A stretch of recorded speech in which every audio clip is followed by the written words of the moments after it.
Hello everyone, कैसे हो आप सब। आई होप आप सब अच्छे से होंगे। My name is Khan Shaukat and I welcome you to the triple S classes.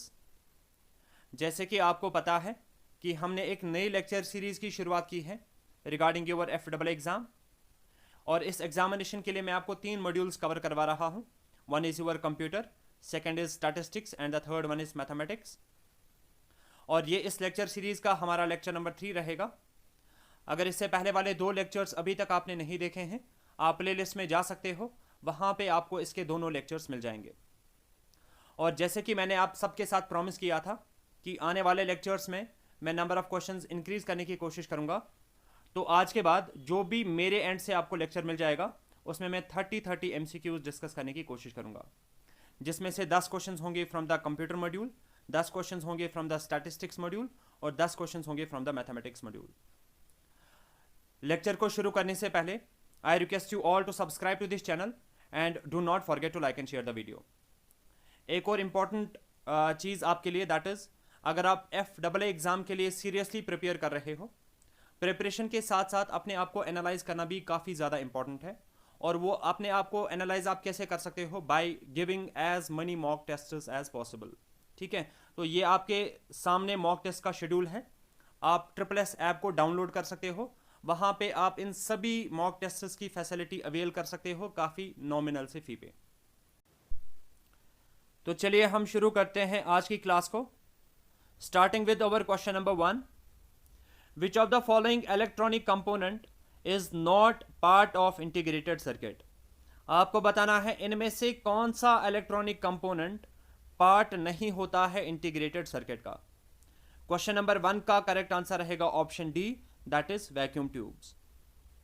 अब ये जो हमारी आईसी होती है, ये क्या होता है, इट इज अ सेमीकंडक्टर।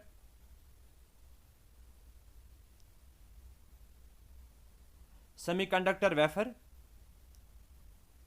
जिसपे हम बहुत सारे capacitors, transistors, diodes and resistors को क्या कर सकते हैं, माउंट कर सकते हैं और फैब्रिकेट कर सकते हैं। नेक्स्ट क्वेश्चन के बारे में बात कर लेते हैं। Which is the correct order for data processing technique. आपको बताना है इनमें से कौन सा करेक्ट ऑर्डर है डेटा प्रोसेसिंग टेक्निक का। डेटा प्रोसेसिंग में हम क्या करते हैं, डेटा सबसे पहले कलेक्ट करेंगे। क्या हम अपने डेटा को पहले ही स्टोर करेंगे, द आंसर इज नो। तो जिस जिस ऑप्शन में भी स्टोरेज से शुरू हो रहा है वो वाला ऑप्शन यहाँ पे क्या हो जाएगा, कैंसिल हो जाएगा। हम सबसे पहले अपने डेटा को कलेक्ट करते हैं। डेटा कलेक्ट करने के बाद हम उसमें क्लीनिंग करते हैं, जिसको हम प्रिपरेशन बोलते हैं। प्रिपरेशन के बाद वो इनपुट दिया जाता है, उस पर प्रोसेसिंग की जाती है, आउटपुट हमें शो किया जाएगा और बाद में हम चाहे तो उसको स्टोर भी कर सकते हैं। सो क्वेश्चन नंबर 2 का करेक्ट आंसर रहेगा ऑप्शन नंबर सी। ठीक है, अब कलेक्शन में आप क्या करते हो, सिंपली डेटा कलेक्ट करते हो। और जो हमारा कलेक्टेड डेटा होता है वो जनरली किस फॉर्म में होता है, रॉ फॉर्म में होता है। ठीक है, और जितना एक्यूरेटली आप डेटा कलेक्ट करोगे उतने आपके रिजल्ट्स भी क्या होंगे, एक्यूरेट ही होंगे, एक्यूरेट होंगे। प्रिपरेशन में हम क्या करते हैं, it is sometimes also known as data cleaning. Preparation is sometimes also known as data cleaning. अब डेटा क्लीनिंग में हम क्या कर रहे होंगे, यहां पे जितनी भी अननेसेसरी इंफॉर्मेशन हमने कलेक्ट की हुई होगी उसको हम रिमूव कर लेते हैं। उसके बाद यही क्लीन डेटा इनपुट दिया जाता है, उस पर प्रोसेसिंग की जाती है, आउटपुट हमें शो किया जाता है और बाद में हम उसको स्टोर भी कर सकते हैं। बात करते हैं क्वेश्चन नंबर 3 के बारे में। Which of the following devices is required to get internet connection through a wired channel. आपको बताना है इनमें से किस डिवाइस की हमें जरूरत पड़ती है इंटरनेट कनेक्शन को एस्टेब्लिश करने के लिए through a wired channel. Question number 3 का करेक्ट आंसर रहेगा option A, that is NIC। और NIC की फुल फॉर्म क्या है, दैट इज नेटवर्क इंटरफेस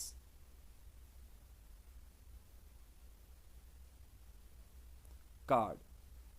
ठीक है, ये पॉइंट आप नोट डाउन करके रखोगे। और ये जो आपका NIC होता है, it is sometimes also known as network card. इसको सिंपली नेटवर्क कार्ड भी बोला जा सकता है, और sometimes it is also known as ethernet card, ethernet card. ठीक है, नेक्स्ट क्वेश्चन पे चलते हैं अभी। ASCII 7 is a 7-bit code and it can uniquely represent a maximum of dash characters। आपको बताना है ASCII 7, पहले आपको इंफॉर्मेशन दी जा रही है कि ASCII 7 क्या है। ये एक 7-बिट का कोड है। आपको बताना है ASCII 7 की मदद से हम कितने कैरेक्टर्स को यूनिकली रिप्रेजेंट कर सकते हैं। बहुत इंपॉर्टेंट क्वेश्चन है। मैं आपको पहले ASCII की फुल फॉर्म बता देता हूं। ASCII की फुल फॉर्म क्या आती है? That is American standard code for information interchange. ये हो गई सबसे पहले फुल फॉर्म। अब ये ASCII के साथ 7 क्या है? ये यहां पे 7 रिप्रेजेंट कर रहा है दैट इट इज अ 7-बिट कोड, यानी कि हम यहां पे 7 बिट्स का इस्तेमाल करेंगे। ठीक है, अब इंपॉर्टेंट पॉइंट यहां पे डिस्कस कर लेते हैं। सबसे पहले मैं आपको बोलूंगा, लेटर से अगर मेरे पास खाली एक बिट है, मेरे पास क्या है? खाली एक बिट है। इस एक बिट की मदद से मैं कितने यूनिक वैल्यूज को रिप्रेजेंट कर सकता हूं, या मैं कितने सीक्वेंसेस को जनरेट कर सकता हूं। मैं कितने सीक्वेंसेस को जनरेट कर सकता हूं? या तो इस बिट का वैल्यू क्या हो सकता है? 0, या तो इस बिट का वैल्यू क्या हो सकता है? 1। यानी कि एक बिट की मदद से मैं क्या क्या सीक्वेंस जनरेट कर सकता हूं? या तो 0 या तो 1। एक बिट की मदद से मैं 2 सीक्वेंस जनरेट कर सकता हूं। लाइकवाइज अगर मैं अब बात करूंगा 2 बिट्स की, 2 बिट्स की मदद से मैं क्या सीक्वेंस जनरेट कर सकता हूं? एक सीक्वेंस तो रह सकता है कि दोनों बिट्स का वैल्यू 0 0 होगा, एक सीक्वेंस हो सकता है 0 1, एक सीक्वेंस बन सकता है 1 0, और एक और सीक्वेंस क्या बन सकता है? 1 1। आप देख रहे होंगे एक बिट की मदद से मैं कितने सीक्वेंसेस जनरेट कर पा रहा हूं? 2 सीक्वेंसेस जनरेट कर पा रहा हूं। 2 बिट्स की मदद से मैं कितने सीक्वेंसेस जनरेट कर पा रहा हूं? 4 सीक्वेंसेस में जनरेट कर पा रहा हूं। लाइकवाइज अगर मैं 3 बिट्स की बात करूंगा, 3 बिट्स की मदद से मैं कितने सीक्वेंसेस जनरेट कर सकता हूं? 0 0 0, 0 0 1, 0 1 0, 0 1 1, 1 0 0, 1 0 1, 1 1 0 एंड 1 1 एंड 1। तो 3 बिट्स की मदद से मैं कितने सीक्वेंसेस जनरेट कर पा रहा हूं? 8 सीक्वेंसेस जनरेट कर पा रहा हूं। ठीक है, इंपॉर्टेंट चीज मैं यहां पे आपके साथ डिस्कस कर रहा हूं। क्या मैं इस 2 को ऐसे नहीं लिख सकता 2 रेज्ड पावर 1? हाँ बिल्कुल लिख सकते हैं। क्या मैं 4 को ऐसे नहीं लिख सकता 2 रेज्ड पावर 2? बिल्कुल लिख सकते हैं। क्या मैं इस 8 को ऐसे नहीं लिख सकता 2 रेज्ड पावर 3? हाँ बिल्कुल लिख सकते हैं। आप देख रहे होंगे यहां पे हमने कितने बिट का सीक्वेंस डाला था, या कितने बिट्स का इस्तेमाल किया था? 3 बिट्स का इस्तेमाल किया था, और 3 बिट्स की मदद से मैं कितने सीक्वेंसेस जनरेट कर पा रहा हूं? 2 रेज्ड पावर 3 सीक्वेंसेस जनरेट कर पा रहा हूं। अब अगर मैं आपको बोलूंगा कि 7 बिट्स की मदद से मैं कितने सीक्वेंसेस जनरेट कर सकता हूं? यहां पे 3 बिट्स था तो हमने लिखा 2 रेज पावर 3, यहां पे 7 बिट्स हैं तो मैं क्या लिखूंगा? 2 रेज पावर 7। और अगर आप इसको सिंप्लीफाई करोगे, 2 को मल्टीप्लाई करोगे 7 times, 2 into 2 into 2 into 2 into 2 into 2 into 2 ऐसे करके 7 बार, तो आपका आंसर आ जाएगा 128। सो क्वेश्चन नंबर 4 का जो करेक्ट आंसर बनेगा that will be option number B, 128। ठीक है, होपफुली ये पॉइंट आपको अच्छे से समझ में आ गया होगा। अब अगर मैं रेंज की बात करूंगा, एक और इंपॉर्टेंट पॉइंट यहां पे डिस्कस कर लेते हैं। अगर मैं रेंज की बात करूंगा, यहां पे जो 2 सीक्वेंसेस आ रहे हैं ना, इनका रेंज कहां से कहां तक वेरी कर रहा है? 0 से लेके 1 तक। अब अगर मैं इन 2 बिट्स का रेंज देखूंगा तो वो क्या आ जाएगा? 0 0 मतलब हो गया 0, और 1 1 को अगर आप डेसिमल में कन्वर्ट करोगे तो वो क्या आ जाएगा? 3। तो 2 बिट्स का रेंज क्या आ रहा है? 0 to 3। 3 बिट्स का रेंज क्या आ रहा है? अगर मैं तीनों के तीनों बिट्स का वैल्यू 0 रखूंगा तो 0, अगर मैं तीनों के तीनों बिट्स का वैल्यू 1 रखूंगा तो वो क्या आ जाएगा? 7।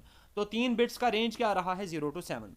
लाइकवाइज अगर मैं आपको बोलूंगा कि 7 बिट्स का रेंज क्या रहेगा, ऑब्वियसली 0 से स्टार्ट हो जाएगा टू 127। ठीक है, ये पॉइंट भी आप नोट डाउन करके रखोगे, बहुत इंपॉर्टेंट पॉइंट है। नेक्स्ट क्वेश्चन के बारे में बात कर लेते हैं। What is the full form of GPL? आपको बताना है कि जीपीएल की फुल फॉर्म क्या है। GPL stands for general public license. Question number 5 का करेक्ट आंसर रहेगा ऑप्शन नंबर ए। और ये जनरल पब्लिक लाइसेंस का कॉन्सेप्ट किसने दिया था? It was given by GNU.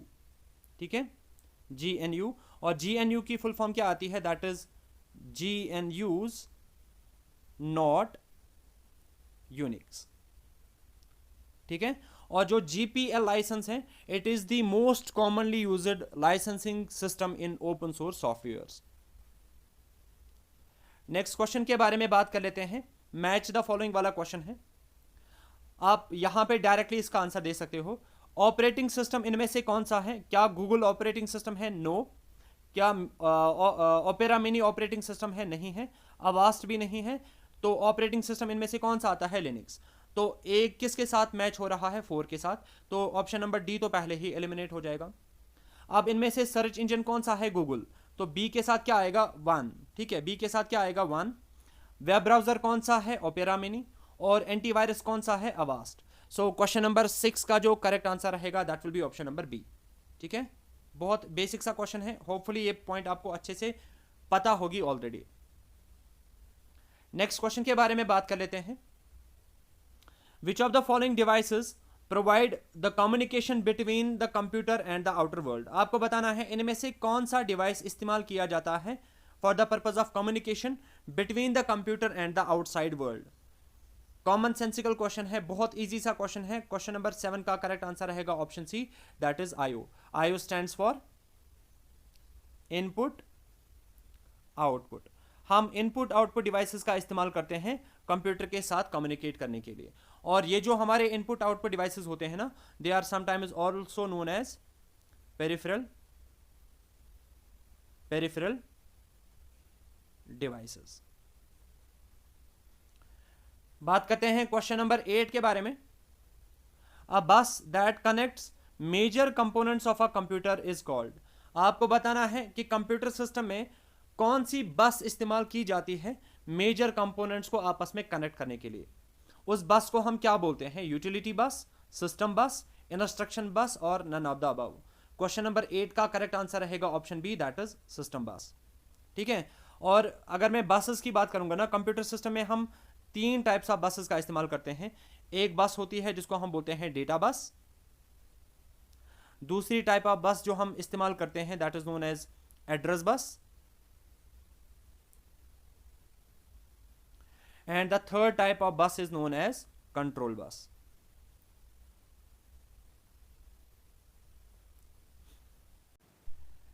Next question के बारे में बात कर लेते हैं।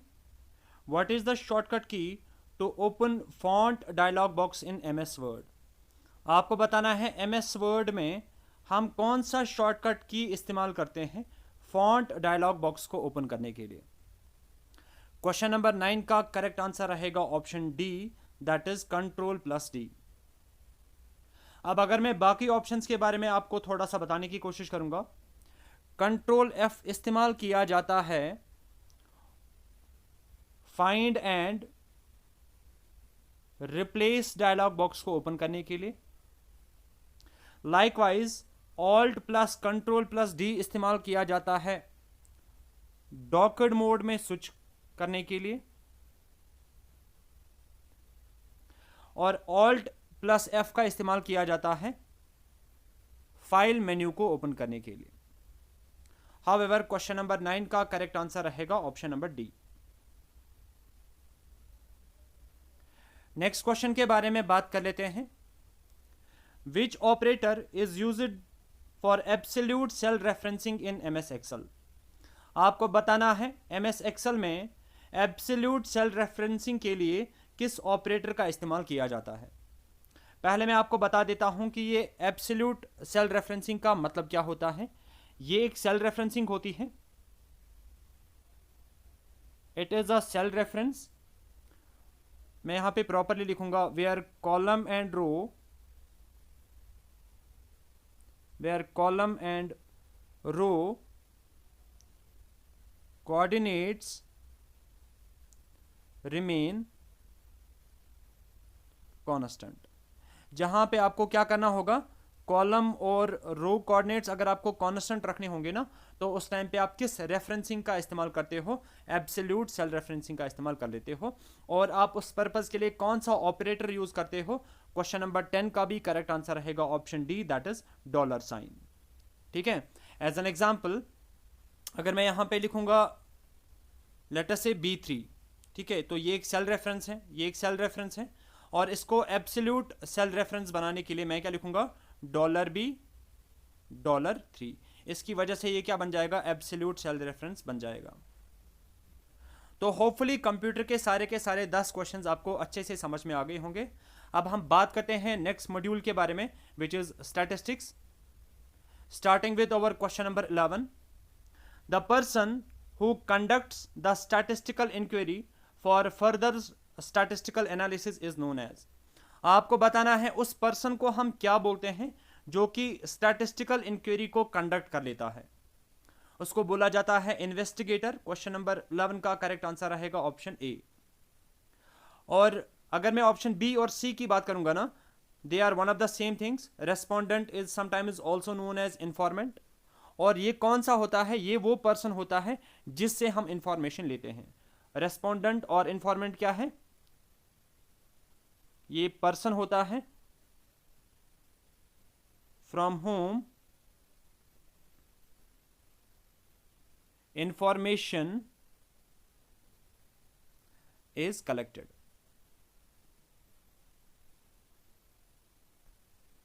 नेक्स्ट क्वेश्चन के बारे में बात कर लेते हैं। Geographical classification means classification of data according to dash.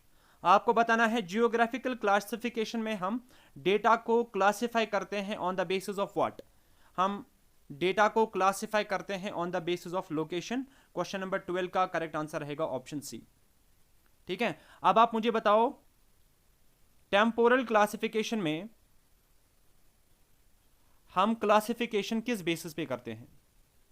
मैं नेक्स्ट क्वेश्चन पे मूव करता हूं, लेकिन इसका आप आंसर मुझे बताओगे कमेंट सेक्शन में। टेम्पोरल क्लासिफिकेशन में क्लासिफिकेशन की जाती है on the basis of what. Next question के बारे में बात कर लेते हैं। If A and B are two events such that probability of A is equal to 0.3, probability of B is equal to 0.5 and probability of A given B is equal to 0.4, then find probability of A union B। हमें यहाँ पे 2-3 probabilities given है and we are supposed to find the value of probability of A union B। आपने conditional probability का concept थोड़ा सा पढ़ा होगा। कंडीशनल प्रोबेबिलिटी हमें बताती है that probability of A given B is equal to probability of A intersection B divided by probability of B. अब यहां पे मैं क्या करूंगा, वैल्यूज को पुट करूंगा। Probability of A given B हमें क्वेश्चन में दिया गया है बराबर 0.4, तो इसके बदले में क्या लिखूंगा 0.4 is equal to probability of A intersection B का वैल्यू मैं यहां पे कैलकुलेट करूंगा divided by probability of B. Probability of B भी क्वेश्चन में किसके बराबर दिया गया है 0.5 के, 0.5। अब यहां पे अगर मैं इसको एक स्टेप फर्दर सॉल्व करूंगा तो probability of A intersection B किसके बराबर आ जाएगा, that will be equal to, इन दोनों को मल्टीप्लाई करेंगे 5 4 हो गया 20, तो ये आ जाएगा 0.2। यहाँ पे क्या आ रहा है, probability of A intersection B किसके बराबर आया 0.2। लेकिन हमें probability of A intersection B नहीं निकालना है, हमें probability of A union B निकालना है। तो उसके लिए मैं क्या करूंगा, एक और फॉर्मूला यूज करूंगा। We know that probability of A union B किसके बराबर होता है, probability of A plus probability of B minus probability of A intersection B, इसी के बराबर होता है। तो हमें probability of A union B निकालना है, वो किसके बराबर आ जाएगा, प्रोबेबिलिटी ऑफ ए उसका वैल्यू गिवन है 0.3 प्लस प्रोबेबिलिटी ऑफ बी उसका वैल्यू गिवन है 0.5 minus probability of A intersection B अभी अभी हमने निकाला, इसका वैल्यू किसके बराबर आ रहा है 0.2। 0.3 प्लस 0.5 करेंगे तो 0.8 माइनस 0.2 करेंगे तो 0.6। सो क्वेश्चन नंबर 13 का जो करेक्ट आंसर रहेगा that will be option B. बात करते हैं क्वेश्चन नंबर 14 के बारे में। The dash census of India was conducted in 2011। आपको बताना है 2011 में जो इंडिया के अंदर सेंसस कंडक्ट करवाया गया था वो किस नंबर का सेंसस था। क्वेश्चन नंबर 14 का करेक्ट आंसर रहेगा option C, that is 15 census. और ये जो 2011 वाला सेंसस है इसको कंडक्ट करवाया गया था 2 फेजेस में। ठीक है, पहला फेज जो इसका था उसको बोला जाता है हाउस लिस्टिंग,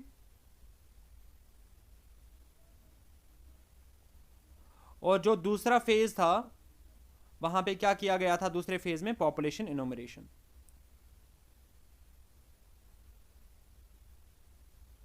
ठीक है, अब आप मुझे कमेंट सेक्शन में मेंशन करके बताओगे आफ्टर इंडिपेंडेंस 2011 वाला सेंसस किस नंबर का सेंसस था? ठीक है, मैं नेक्स्ट क्वेश्चन पे मूव करूंगा, लेकिन आप इस क्वेश्चन का आंसर मुझे कमेंट सेक्शन में मेंशन करके बताओगे। बात करते हैं क्वेश्चन नंबर 15 के बारे में। स्ट्रक्चर्ड क्वेश्चनियर मीन्स, आपको बताना है कि स्ट्रक्चर्ड क्वेश्चनियर की मीनिंग क्या होती है। स्ट्रक्चर्ड क्वेश्चनियर का मतलब होता है एक ऐसा क्वेश्चनियर जहां पे क्वेश्चंस आप क्या करते हो, पहले ही लिस्ट डाउन कर लेते हो एक स्पेसिफिक ऑर्डर में। सो क्वेश्चन नंबर 15 का करेक्ट आंसर रहेगा option A, questions are listed in a pre arranged order. While as अगर मैं अनस्ट्रक्चर्ड क्वेश्चनियर की बात करूंगा,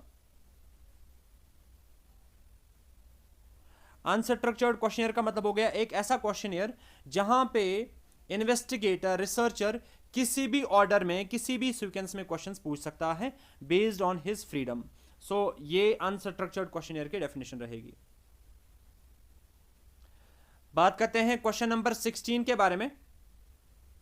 calculate the value of mode, आपको मोड का वैल्यू निकालना है फ्रॉम द फॉलोइंग डेटा। कुछ डेटा सेट हमें यहां पे दिया गया है and we are supposed to calculate the value of mode. सबसे पहले आपको पता होनी चाहिए कि मोड क्या होता है, एक ऐसा वैल्यू जो कि डेटा सेट में सबसे ज्यादा बार रिपीट हो रहा होगा, एक ऐसा वैल्यू जिसकी फ्रीक्वेंसी क्या होगी, मैक्सिमम, जिसकी फ्रीक्वेंसी क्या होगी, मैक्सिमम। यानी कि जो डेटा सेट में सबसे ज्यादा बार आ रहा होगा वैल्यू, उसी को हम क्या बोलते हैं, मोड। और अगर आप इसको एनालाइज करोगे, क्वेश्चन नंबर 16 का करेक्ट आंसर रहेगा ऑप्शन डी, दैट इज 5। 5 यहां पे सबसे ज्यादा बार रिपीट हो रहा है, 3 बार। ठीक है, और बाकी जितने भी डेटा आइटम्स हैं वो 2 बार या 1 बार ही रिपीट हो जाते हैं। सो इसीलिए क्वेश्चन नंबर 16 का करेक्ट आंसर क्या रहेगा, ऑप्शन डी। नेक्स्ट क्वेश्चन के बारे में बात कर लेते हैं। The crude in migration rate is expressed as, आपको बताना है कि क्रूड इन माइग्रेशन रेट को हम मैथमेटिक्स में किस तरीके से एक्सप्रेस कर लेते हैं। 2-3 इंपॉर्टेंट पॉइंट आपको यहां पे और भी पता होनी चाहिए। इन माइग्रेशन का मतलब हो गया immigration. In migration is sometimes also known as immigration. और ये इमिग्रेशन का मतलब क्या है, इन माइग्रेशन का मतलब क्या है, अगर किसी स्पेसिफिक लोकेशन में लोग आ रहे होंगे रहने के लिए, इसको बोला जाता है इन माइग्रेशन और इमिग्रेशन। वाइल एज दूसरा होता है आउट माइग्रेशन। आउट माइग्रेशन, अब आउट माइग्रेशन का मतलब क्या है, आउट माइग्रेशन को कभी कभी बोला जाता है इमिग्रेशन भी, ई से स्टार्ट होता है ये। यानी कि एक स्पेसिफिक जियोग्राफिकल लोकेशन से कितने लोग बाहर जा रहे हैं रहने के लिए, इसको क्या बोला जाता है, आउट माइग्रेशन। और इन माइग्रेशन को हम किस तरीके से एक्सप्रेस करते हैं, क्वेश्चन नंबर 17 का करेक्ट आंसर रहेगा ऑप्शन बी। ठीक है, I, where I stands for immigration divided by P, P stands for mid year population into 1000। और आउट माइग्रेशन को किस तरीके से हम एक्सप्रेस कर सकते हैं, E divided by P into 1000। And there is one more concept called as gross migration. Gross migration. अब gross migration की मीनिंग क्या है, ये होता है बराबर इमिग्रेशन प्लस आउट माइग्रेशन या immigration divided by mid year population into 1000। तो अगर मैं ग्रॉस माइग्रेशन की बात करूंगा ना, इसको हम मैथमेटिकली किस तरीके से रिप्रेजेंट करते हैं, एक्सप्रेस कर पाते हैं, तो इसका ऑप्शन ये रहेगा फिर सही, I plus E divided by P into 1000। However question number 17 का जो करेक्ट आंसर रहेगा that will be option number B. Next question के बारे में बात कर लेते हैं। Theoretically the best average in the construction of index number is, आपको बताना है theoretically best measure of central tendency किसको माना जाता है for the purpose of construction of index number. Theoretical point ही है, आप इसको डायरेक्टली याद रखोगे। क्वेश्चन नंबर 18 का करेक्ट आंसर रहेगा option D, that is geometric mean. Geometric mean को बोला जाता है best average in the construction of index numbers. Now let's talk about question number 19. A primary data collection method that involves tracking behavior over a period of time is called. आपको बताना है उस primary data collection method का नाम जिसमें हम क्या करते हैं, बिहेवियर को ट्रैक कर रहे होते हैं over a period of time. Question number 19 का करेक्ट आंसर रहेगा option A, that is observation method. ठीक है, और ये जो ऑब्जर्वेशन मेथड है ना, it is of two types. It is of two types. पहला टाइप जो इसका आता है that is known as participant observation.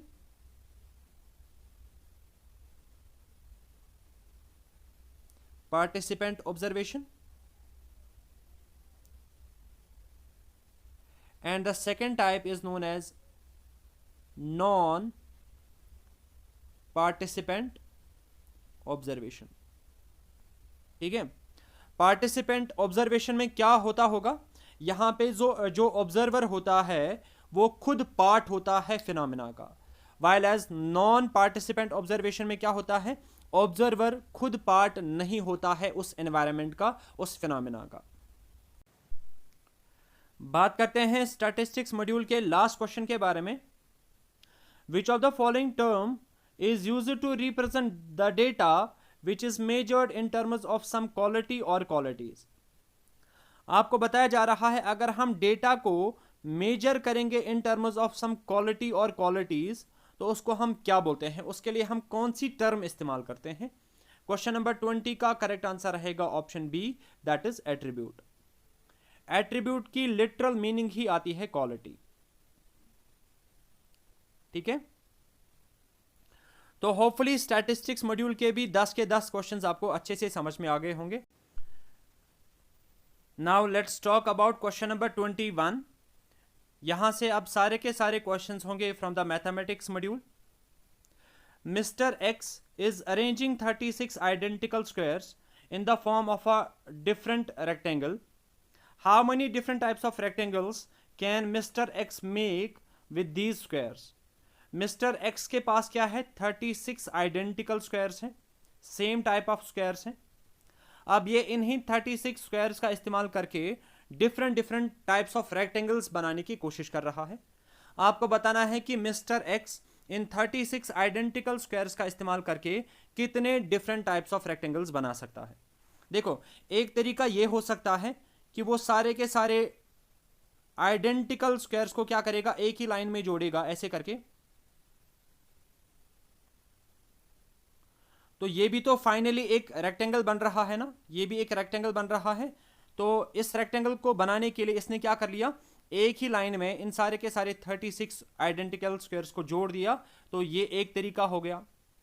Likewise वो ऐसा भी कर सकता है, यहां पे पहले उसने 18 आइडेंटिकल स्क्वायर्स रखे और नीचे दूसरी लाइन में फिर से उसने क्या करा, फिर से 18 आइडेंटिकल स्क्वायर्स रखे. तो ये भी क्या बन रहा है, एक रेक्टेंगल ही बन रहा है. तो यहां पे इसने क्या कर लिया, दो रोज में 18 करके आइडेंटिकल स्क्वायर्स को जोड़ दिया. तो इस तरीके से भी एक रेक्टेंगल वो बना सकता है. लाइकवाइज वो 3 रोज में भी क्या कर सकता है, 12 स्क्वायर्स रख के एक और रेक्टेंगल बना सकता है. वो और क्या कर सकता है, 4 रोज में 9 स्क्वायर्स को जोड़ के एक और रेक्टेंगल बना सकता है. और क्या किया जा सकता है, वो 6 रोज में 6 आइडेंटिकल स्क्वायर्स को रख के एक और रेक्टेंगल बना सकता है. तो टोटल नंबर ऑफ रेक्टेंगल्स वो कितने बनाएगा, 1 2 3 4 और 5. ये सारे के सारे 5 रेक्टेंगल्स क्या होंगे, डिफरेंट होंगे. सो क्वेश्चन नंबर 21 का जो करेक्ट आंसर बनेगा that will be option D. Hopefully ये क्वेश्चन आपको समझ में आ गया होगा. नेक्स्ट क्वेश्चन के बारे में बात कर लेते हैं. Which of the following is the largest relation possible on a set ए. अगर मेरे पास कोई सेट है ए, आपको बताना है कि इस सेट पे सबसे लार्जेस्ट रिलेशन क्या बन सकती है. सो क्वेश्चन नंबर 22 का करेक्ट आंसर रहेगा option A, that is a cross ए, जिसको हम क्या बोलते हैं, कार्टेशियन प्रोडक्ट. Cartesian product. और आप याद रखोगे कार्टेशियन प्रोडक्ट अपने आप में ही क्या होता है, लार्जेस्ट रिलेशन होता है. अब अगर आपसे मैं पूछूंगा कि स्मॉलेस्ट रिलेशन क्या बन सकती है, स्मॉलेस्ट रिलेशन क्या हो सकती है, दैट इज 5. ये भी आपको पता होनी चाहिए. बात करते हैं क्वेश्चन नंबर 23 के बारे में। If one card is drawn from a well shuffled deck of 52 cards, हम 52 कार्ड्स में से एक कार्ड को ड्रॉ कर रहे हैं। What is the probability that the card will be an ace? आपको बताना है कि क्या प्रोबेबिलिटी रहेगी जो कार्ड आपने ड्रॉ कर लिया, निकाला इन 52 कार्ड्स में से, वो क्या होगा? एक एस होगा। बहुत इजी सा क्वेश्चन है। आपको सबसे पहले पता होनी चाहिए नंबर ऑफ एसेस कितने होते हैं 52 कार्ड्स में, 4। और टोटल नंबर ऑफ कार्ड्स कितने हैं? टोटल कार्ड्स कितने हैं? 52। अब अगर मैं निकालूंगा probability of S card, probability of S card वो किसके बराबर होता है? फेवरेबल आउटकम्स कितने हैं? 4 डिवाइडेड बाय टोटल आउटकम्स कितने हैं? 52। सो कैंसिलेशन करेंगे, 4 1 जार 4, 4 13 जार, हो गया 52। सो क्वेश्चन नंबर 23 का करेक्ट आंसर रहेगा ऑप्शन ए। नेक्स्ट क्वेश्चन के बारे में बात कर लेते हैं। Which of the following statements are true और फॉल्स? आपको बताना है कि इनमें से कौन सा स्टेटमेंट ट्रू है और कौन सा स्टेटमेंट फॉल्स है। Starting with our statement number 1, length of zero vector is unity. आपको बताया जा रहा है length of zero vector unity के बराबर होता है। आपको बताना है क्या ये स्टेटमेंट ट्रू है कि फॉल्स है। मैं इसको पहले ही बताऊंगा आपको ये क्या है। ये एक फॉल्स स्टेटमेंट है। जो जीरो वेक्टर होता है, जो जीरो वेक्टर होता है, इसकी जो लेंथ होती है और यू कैन से इसका जो मैग्नीट्यूड होता है वो किसके बराबर होता है? जीरो के बराबर, नॉट यूनिटी के बराबर। यूनिटी का मतलब हो गया 1। तो ये स्टेटमेंट क्या है? फॉल्स। दूसरा स्टेटमेंट क्या है? Zero vector has no direction. Zero vector में कोई भी डायरेक्शन नहीं होती है, तो ये वाला स्टेटमेंट क्या है? ट्रू। सो क्वेश्चन नंबर 24 का करेक्ट आंसर क्या बनेगा? ऑप्शन सी, यानी कि पहला स्टेटमेंट फॉल्स, दूसरा स्टेटमेंट क्या है? ट्रू। देखो जो हमारा जीरो वेक्टर होता है ना, इसका इनिशियल पॉइंट और टर्मिनेटिंग पॉइंट आपस में क्या करता है? कोइंसाइड करता है। तो यहां पे कोई भी स्पेसिफिक डायरेक्शन नहीं होती है, इसीलिए इस क्वेश्चन का करेक्ट आंसर क्या रहेगा? ऑप्शन सी, पहला स्टेटमेंट फॉल्स और दूसरा स्टेटमेंट ट्रू। नेक्स्ट क्वेश्चन के बारे में बात कर लेते हैं। The cardinality of a power set of, हमारे पास एक सेट है एक्स, लेटर से मैं सेट को रिप्रेजेंट करूंगा ए से, और ये सेट क्या है? X, where x is a natural number and x is less or equal to 10। अगर मैं इसको टेबुलर फॉर्म में लाऊंगा तो ये कुछ इस तरीके से बनेगा। x क्या है? एक वेरिएबल है जो जिसका वैल्यू क्या आ रहा है? कोई सा भी नेचुरल नंबर, लेकिन कहां तक? एनी नेचुरल नंबर लेस और इक्वल टू 10।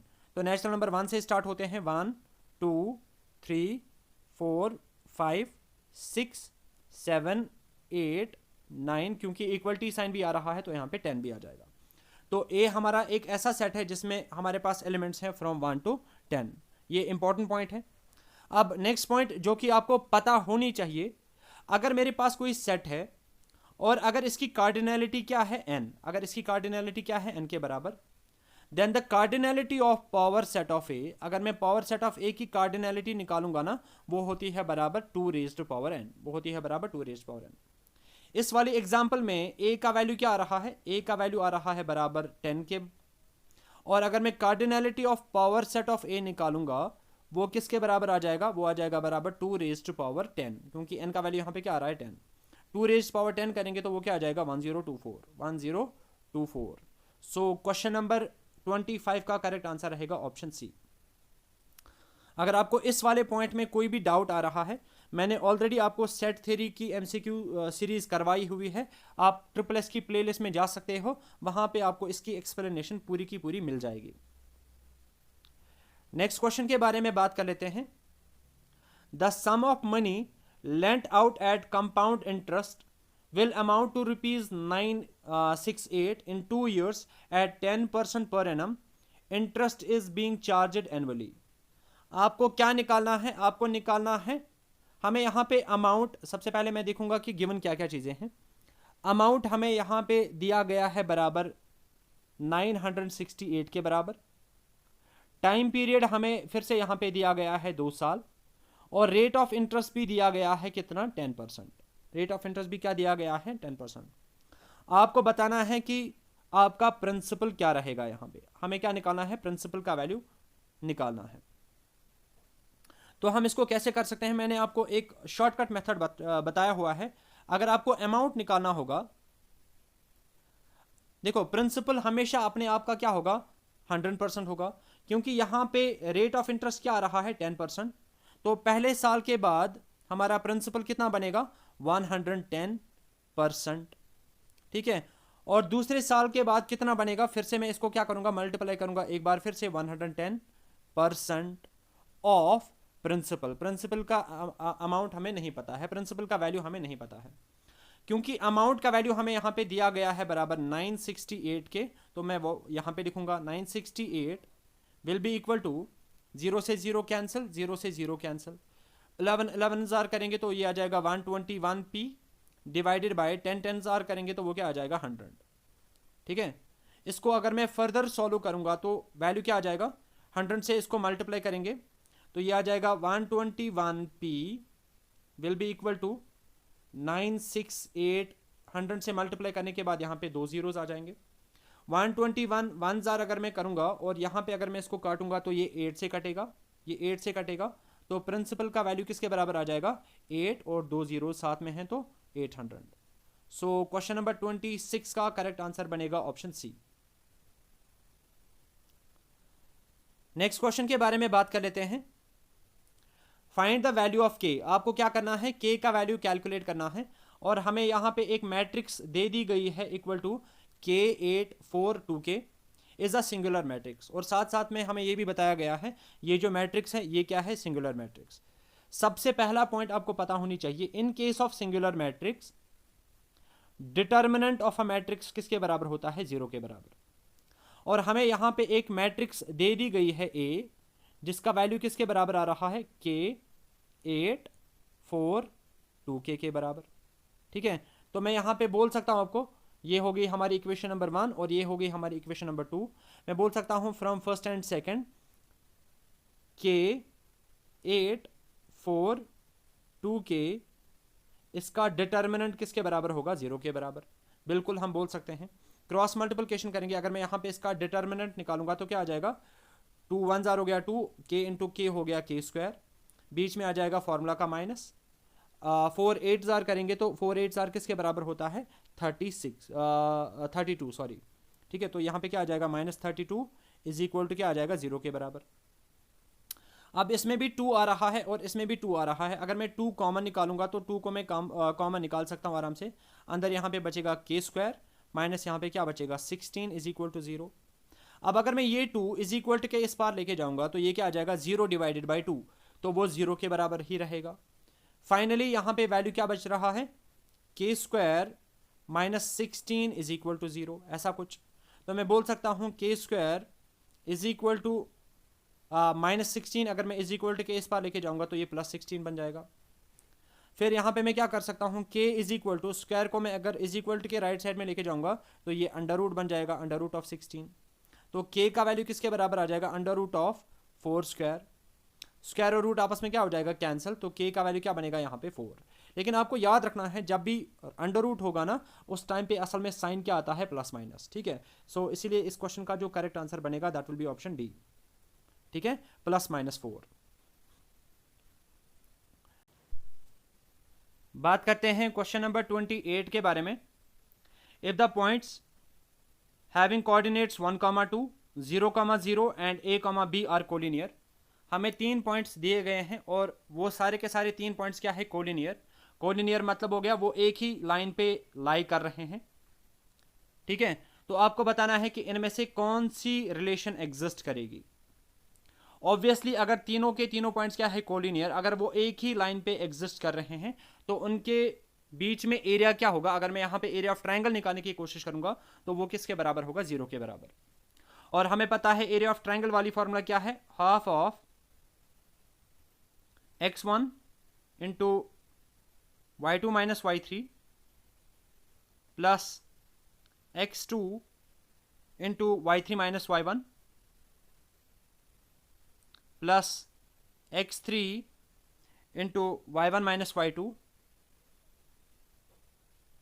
ये किसके बराबर होगा, 0 के। ठीक है, और यहाँ पे ये आ जाएगा हमारा x1 y1, x2 y2 and x3 y3। Values को एक बारी सब्स्टिट्यूट करेंगे। हाफ ऑफ x1 का वैल्यू क्या आ रहा है 1 इंटू y2 का वैल्यू यहाँ पे क्या आ रहा है 0 माइनस y3 का वैल्यू क्या आ रहा है b प्लस x2 का वैल्यू क्या आ रहा है 0 इंटू y3 का वैल्यू क्या आ रहा है b माइनस y1 का वैल्यू क्या आ रहा है 2 प्लस x3 का वैल्यू क्या आ रहा है a into y1 minus y2 करेंगे तो y1 का वैल्यू है 2 और माइनस y2 का वैल्यू क्या आ रहा है 0। ये ओवरऑल में किसके बराबर होगा 0 के बराबर। तो यहाँ पे अगर मैं इस 2 को इज इक्वल के राइट साइड में लेके जाऊंगा तो ये मल्टीप्लाई हो जाएगा। 0 को अगर मैं 2 के साथ मल्टीप्लाई करूंगा तो वो 0 ही रहेगा अल्टीमेटली। तो यहाँ पे ये क्या बचेगा 1 इंटू माइनस बी प्लस 0 को अगर मैं किसी भी चीज़ के साथ मल्टीप्लाई करूंगा तो वो 0 ही आ जाएगा, प्लस a इंटू 2 करेंगे तो ये 2a आ जाएगा इज इक्वल टू 0। तो यहाँ पे ये बचा minus B plus 2a is equal to 0। तो 2a का वैल्यू किसके बराबर आ जाएगा माइनस बी। अगर मैं इज इक्वल टू के राइट साइड में लेके जाऊंगा तो ये प्लस बी बन जाएगा। तो 2a is equal to B. Question number 28 का करेक्ट आंसर क्या बनेगा option number A. Next question के बारे में बात कर लेते हैं। What is the value of limit y tends to 2 y square minus 4 divided by y minus 2। अगर मैं इसको डायरेक्टली पहले एक बार सॉल्व करूंगा y tends to 2 y square minus 4 divided by y minus 2 करूंगा। अगर मैं y का वैल्यू डायरेक्टली यहां पे पुट करूंगा 2 तो ये क्या बन जाएगा, ये बन जाएगा 2 का square minus 4 divided by 2 minus 2। तो 2 स्क्वायर हो गया 4, 4 माइनस 4 करेंगे तो 0 डिवाइडेड बाई 2 माइनस 2 करेंगे तो 0। तो यहाँ पे ये इनडिटर्मिनेट फॉर्म में आ रहा है। ठीक है, हम यहाँ पे चाहे तो एल हॉस्पिटल रूल का भी इस्तेमाल कर सकते हैं, लेकिन एक और मेथड यहाँ पे है इसको सॉल्व करने के लिए। व्हाट इज दैट, ये जो यहाँ पे वाई स्क्वायर माइनस 4 आ रहा है, क्या मैं इसको ऐसे नहीं लिख सकता वाई स्क्वायर माइनस 4 के बदले मैं नहीं लिख सकता क्या 2 का स्क्वायर? हाँ बिल्कुल लिख सकते हैं। तो ये फॉर्मूला यहाँ पे बन रही है ना, a square minus b square. A square minus b square किसके बराबर होता है a minus b that is y minus 2 into a plus b. A plus b का वैल्यू क्या आ जाएगा वाई प्लस 2। तो यहाँ पे जो ऊपर न्यूमरेटर में वैल्यू आ रहा है ना, इसके बदले मैं कुछ इस तरीके से भी लिख सकता हूँ। ज़रा एक बार लिख लेते हैं। तो लिमिट y टेंड्स टू 2 और फिर इसके बदले में क्या लिखूंगा y minus 2 into Y plus 2 divided by क्या आ जाएगा y माइनस 2। कैंसिलेशन यहाँ पे हो सकती है थोड़ी बहुत, y माइनस 2 आपस में कैंसिल हो जाएगा। तो यहाँ पे क्या बचा limit y tends to 2 y plus 2। अब अगर मैं y का वैल्यू यहाँ पे सब्स्टिट्यूट करूंगा इक्वल टू 2 तो वो क्या आ जाएगा y के बदले आ जाएगा 2 प्लस 2 डिवाइड में कुछ भी नहीं है, 2 प्लस 2 करेंगे तो क्या आ जाएगा 4। सो क्वेश्चन नंबर 29 का करेक्ट आंसर क्या बनेगा ऑप्शन डी। बात करते हैं आज के सेशन के लास्ट क्वेश्चन के बारे में। If a is equal to b cube by c, b is equal to c cube by a and c is equal to a cube by b, then which of the following is true given that a b c are non zero. हमें यहाँ पे कुछ data दिया गया है और हमें बताया जा रहा है कि इनमें से कौन सा स्टेटमेंट ट्रू है। ठीक है, हमें क्या क्या चीज़ गिवन है, हमें दिया गया है a equal to b cube by c, इसको मैं मानूंगा इक्वेशन नंबर 1। दूसरा आ रहा है b is equal to c cube by a, इसको मैं मानूंगा इक्वेशन नंबर 2। और तीसरा आ रहा है c is equal to a cube by b, इसको मैं मानूंगा इक्वेशन नंबर 3। फिर मैं क्या करूंगा मल्टीप्लाई करूंगा, मल्टीप्लाई इक्वेशन 1 2 एंड 3। इन तीनों के तीनों इक्वेशंस को मैं क्या करूंगा मल्टीप्लाई करूंगा। तो लेफ्ट साइड से मल्टीप्लाई हो जाएगा a b c will be equal to right side से मल्टीप्लाई हो जाएगा a cube b cube c cube आ जाएगा a cube b cube c cube divided by नीचे यहाँ पे सी ए बी आ रहा है, आप इसको सी ए बी लिखो या ए बी सी लिखो कोई फर्क नहीं पड़ता है, it is one of the same things which will be equal to a b c को अगर मैं ए बी सी के साथ मल्टीप्लाई करूंगा तो ये क्या आ जाएगा, this will be something like a square b square c square is equal to a cube b cube and c cube. Square और क्यूब यहाँ से हम कैंसिल करेंगे तो यहाँ पे क्या बचेगा, खाली एक ए बचेगा। बी स्क्वायर और बी क्यूब अगर हम कैंसिल करेंगे तो खाली एक बी बचेगा। सी स्क्वायर और सी क्यूब अगर मैं कैंसिल करूँगा तो यहाँ पे खाली एक सी बचेगा। तो यहाँ से क्या बचा, ए बी सी, और यहाँ से क्या बचा, सारा का सारा 1 से कैंसिल हो गया, तो ए बी सी का वैल्यू किसके बराबर आ रहा है, 1 के। सो क्वेश्चन नंबर 30 का जो करेक्ट आंसर बनेगा that will be option B. ठीक है, तो होपफुली आज के सारे क्वेश्चंस आपको अच्छे से समझ में आ गए होंगे। इन केस कहीं पे कोई भी डाउट आता है आप वो मुझे कमेंट सेक्शन में मेंशन करके बता सकते हैं। Hope you like the session. अगर अच्छा लगा do hit the like button. मिलते हैं अब अपने नेक्स्ट लेक्चर में। Till then take a very good care of yourself. Good bye.